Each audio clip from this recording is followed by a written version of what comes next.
ఆంధ్రాలో తెలంగాణలో జరుగుతూ ఉన్నాయి. అనేక రకాల వాగ్వివాదాలు, విచారణలు. ఇక్కడ సిట్టు విచారణ, ఫోన్ ట్యాపింగ్ అయితే ఆంధ్రప్రదేశ్లో నెయ్యి విచారణ అనేది చాలా హాట్గా ప్రతిరోజు మనం చూస్తూ ఉన్నాం. ఈ నేపథ్యంలోనే ఇటు తెలంగాణ ఎన్నికల్లో తెలంగాణ మున్సిపల్ ఎన్నికలు అనేవి సైలెంట్గా జరిగిపోతూ ఉన్న పరిస్థితి కనబడుతుంది. ఈ నేపథ్యంలో మరి మొన్న జూబ్లీ హిల్స్ ఎన్నికల్లో రెండు పార్టీల మధ్య ఫైట్ మనం చూసాం. రెండు పార్టీల మధ్య ఎక్కువగా ఫైట్ నిలిచింది.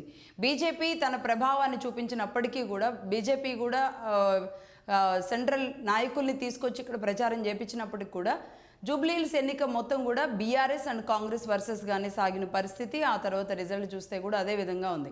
కానీ ఇప్పుడు మున్సిపల్ ఎన్నికలు వచ్చే వరకు ఇప్పుడు కూడా అదే ప్రధానంగా కాంగ్రెస్ వర్సెస్ బీఆర్ఎస్గా తెలంగాణలో వినబడుతుంది. ఇది కాస్త మొన్న ఒక చిన్న డెసిషన్తో ఇది కాస్త బీజేపీకి కూడా ఒక ఫ్లేవర్ అప్ ఇచ్చిన పరిస్థితి కనబడుతుంది. అది ఎట్లా అంటే రామచంద్రరావు గారు అండ్ కిషన్ రెడ్డి ఇద్దరు, ఇటు తెలంగాణ బీజేపీ స్టేట్ ప్రెసిడెంట్ అలాగే కేంద్ర బొగ్గు గనుల శాఖ మంత్రి కిషన్ రెడ్డి ఇద్దరు పవన్ కళ్యాణ్ గారిని కలిసి మున్సిపల్ ఎన్నికల ప్రచారంలో పాల్గొనాలి అని చెప్పారు. మున్సిపల్ ఎన్నికలు 7 కార్పొరేషన్లకి అలాగే 116 మున్సిపాలిటీలకి ఎన్నికలు జరగనున్న నేపథ్యంలో అంటే దానిని కూడా ప్రధాన అంశంగా తీసుకోవాల్సిన అంశాన్ని మరి బీజేపీ సీరియస్గానే తీసుకున్నట్టుంది ఈసారి తెలంగాణ ఎన్నికల్లో. ఎందుకంటే గతంలో జిహెచ్ఎంసీ ఎన్నికలకి ముందుగానే ఆనాడు బండి సంజయ్ గారు ఉన్నారు రాష్ట్ర ప్రెసిడెంట్గా. పవన్ కళ్యాణ్ ప్రచారం కానీ, బండి సంజయ్ కానీ, పాత బస్తీ ఇష్యూస్ కానీ వీటన్నింటి నేపథ్యంలో జిహెచ్ఎంసీ గట్టిగానే నిలబడింది. సరే, అర్బన్లో బీజేపీకి ఓట్ బ్యాంక్ బాగుంటుంది కాబట్టి ఇక్కడ జిహెచ్ఎంసీ వచ్చింది, అలాగే పవన్ కళ్యాణ్ యాడ్ ఆన్ అయ్యారు అనుకుందాం. ఇప్పుడు గ్రౌండ్లో పవన్ కళ్యాణ్ని ఇన్వైట్ చేయాలి ప్రచారానికి. 7-8 తేదీల్లో ఆయన కూడా ఖరారు చేసుకున్నట్టుగా తెలుస్తుంది. ఈ మున్సిపాలిటీల్లో ప్రచారానికి పవన్ కళ్యాణ్ ఏపీ డిప్యూటీ సీఎంగా, జనసేనానిగా మరి తెలంగాణలో అడుగు పెడితే ఎలా ఉంటుంది? మొన్న చూసాం కొండగట్టు ఆంజనేయ స్వామి గుడికి వెళ్ళినప్పుడు అంటే పవన్ అభిమానులు ఒక రకంగా ప్రాంతాలకి, కులాలకి అతీతంగా ఉంటారు. అలాగే ఇక్కడ ఇప్పుడు సనాతన ధర్మం అన్న ఒక ఎజెండాని కూడా పవన్ కళ్యాణ్ గారు తీసుకున్నారు కాబట్టి ఇది బీజేపీకి ఇంకాస్త బలాన్ని ఇచ్చే అవకాశాలు ఉంటాయి. బట్ మున్సిపల్ ఓటర్లు ఎలా చూస్తారు?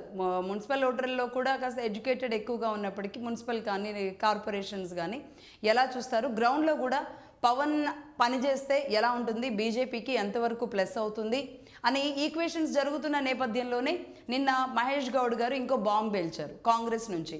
అంటే ఆయన దిష్టి పవన్ కళ్యాణ్ అని మేము అంటాము, అయినా ఏపీ వాళ్ళకి ఇక్కడేం పని అంటూ కాంగ్రెస్ నాయకులు ఈ ప్రాంతీయ తేడాలని తీసుకొచ్చారు. గతంలో కేసీఆర్ గారు కూడా ఏదన్నా తెలంగాణలో ఎన్నిక జరుగుతుంది అన్న ఇది వచ్చినప్పుడల్లా ఆయన ఆంధ్ర విషయాన్ని తీసుకొస్తూ ఉండేవాళ్ళు. అది జగన్మోహన్ రెడ్డి గారు అధికారంలో ఉన్నప్పటికీ మిత్రులుగా ఉండి, కూటమి అధికారంలో ఉన్నప్పటికీ కూడా కొంచెం ఆ ప్రాంతాలు తీసుకొచ్చేవాళ్ళు. సేమ్ ఇప్పుడు మహేష్ గౌడ్ గారు కూడా అదే ప్రాంతాన్ని మళ్ళీ ప్రస్తావించిన పరిస్థితి. ఎందుకంటే నేషనల్ పార్టీలుగా ఉన్న ఈ పార్టీలకు సంబంధించిన కేంద్ర మంత్రులు వివిధ రాష్ట్రాల్లో ఉన్న వాళ్ళు కూడా వచ్చి ఇక్కడ ప్రచారం చేస్తారు, కానీ పక్కనున్న ఆంధ్రప్రదేశ్ మాత్రం ఆంధ్ర నాయకులు అన్నట్టుగా ఎందుకు వ్యత్యాసం చూపిస్తున్నారు? కావాలని ఇక్కడ అంటే ఆంధ్ర అనగానే ఇక్కడున్న ఓటర్లు, ప్రజలు కోపంతో రగిలిపోయేలాంటి పరిస్థితికి ఏమైనా కారణమవుతుందా?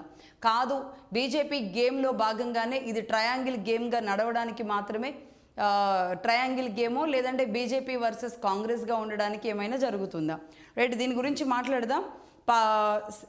సీనియర్ పొలిటికల్ అనలిస్టులు అలాగే ఎక్స్ ఉన్నత విద్యా మండలి చైర్మన్ అయిన పాపిరెడ్డి గారు ఉన్నారు. నమస్తే అండి పాపిరెడ్డి గారు. నమస్తే అండి. అలాగే టీ కాంగ్రెస్ అధికార ప్రతినిధి కౌశిక్ యాదవ్ గారు ఉన్నారు, చరణ్ కౌశిక్ యాదవ్ గారు. నమస్తే అండి కౌశిక్ గారు.